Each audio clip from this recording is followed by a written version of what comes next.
İnsan xeyir dilədiyi kimi şər də diləyər. Doğrusu, insan hər zaman tələskəndir. Bizim xeyrimizi, bizim şərimizi nə bizə xeyirdir, nə bizə zərərlidir, bunu yalnız Allah bilir. Təəssüf ki, bəzən biz bunu dərk eləmirik, dərk edə bilmirik. Dərk etməməyimizin səbəbi də bilirsiniz nədir? Səbəbi budur ki, biz imana sahib deyilik.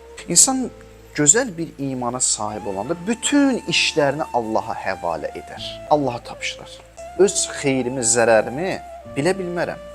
Mən qismən, nisbətən öz xeyrimi, öz zərərimi bilirəm. Nə mənə zərərlidir, nə mənə xeyirdir, qismən bilirəm.